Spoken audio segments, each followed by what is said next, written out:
প্রিয় ছাত্রছাত্রী, আশা করি সকলের পড়াশোনার প্রস্তুতি খুবই সুন্দর হয়েছে এবং খুব সুন্দর মতো পড়াশোনা করছো।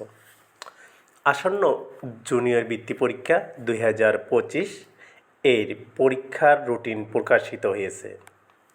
আবারও বলছি, 2025 সালের জুনিয়র বৃত্তি পরীক্ষার সময়সূচি প্রকাশিত হয়েছে। আমার প্রিয় ছাত্রছাত্রী, এখন আমি তোমাদের সাথে জুনিয়র বৃত্তি পরীক্ষার সময়সূচি নিয়ে আলোচনা করব এবং পরীক্ষার জন্য কি কি নির্দেশনা আছে সেগুলো আমি তোমাদেরকে জানাবো। তোমরা সকলেই রুটিন এবং পরীক্ষার নির্দেশনাগুলো খুবই মনোযোগ সহকারে শুনবে এবং দেখবে। সেই মোতাবেক পড়াশোনার প্রস্তুতি নিলে অবশ্যই ভালো ফলাফল পাবে। এখন আমি শুরু করছি জুনিয়র বৃত্তি পরীক্ষা 2025 এর পরীক্ষার সময়সূচি।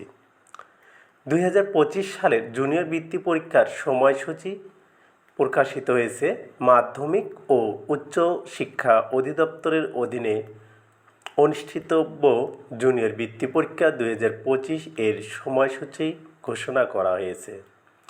পরীক্ষা শুরু সকাল 10টা থেকে 1টা পর্যন্ত। আবারও বলছি,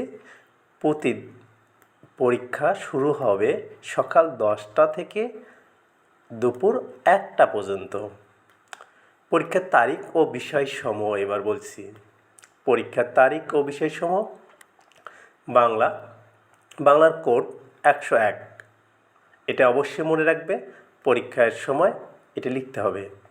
বাংলা 21/12/2025 রবিবারে পরীক্ষা হবে। ইংরেজি কোড 107। ইংরেজি পরীক্ষা হবে 22/12/2025 রোজ সোমবার। গণিত বিষয় কোড 109। গণিত পরীক্ষা হবে 23/12/2025 রোজ মঙ্গলবার। এবার বিজ্ঞান পরীক্ষা হবে। বিজ্ঞানের কোড 127। বিজ্ঞান ও বাংলাদেশ ও বিশ্ব পরিচয় একই দিনে পরীক্ষা হবে। বিজ্ঞান পরীক্ষা হবে 24/12/2025 বুধবার। একই দিনে বাংলাদেশ ও বিশ্ব পরিচয় পরীক্ষা হবে, অর্থাৎ 24/12/2025 বুধবারে পরীক্ষা অনুষ্ঠিত হবে। আবারও বলছি, আমার প্রিয় ছাত্রছাত্রী, বিজ্ঞান ও বাংলাদেশ ও বিশ্ব পরিচয় একই দিনে পরীক্ষা অনুষ্ঠিত হবে। পরীক্ষার কিছু বিশেষ নির্দেশনা তোমরা সকলেই খুবই মনোযোগ দিয়ে শুনবে।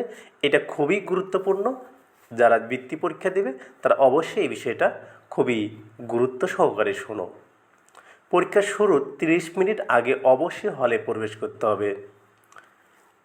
এরপর অ্যাডমিট কার্ড ছাড়া পরীক্ষায় অংশগ্রহণ করা যাবে না। উত্তরপত্রে শিক্ষার্থীর নাম, রোল নম্বর, বিষয় কোড ইত্যাদি সঠিকভাবে পূরণ করতে হবে। প্রিয় শিক্ষার্থী, তোমাদের জন্য সকলের জন্য শুভকামনা।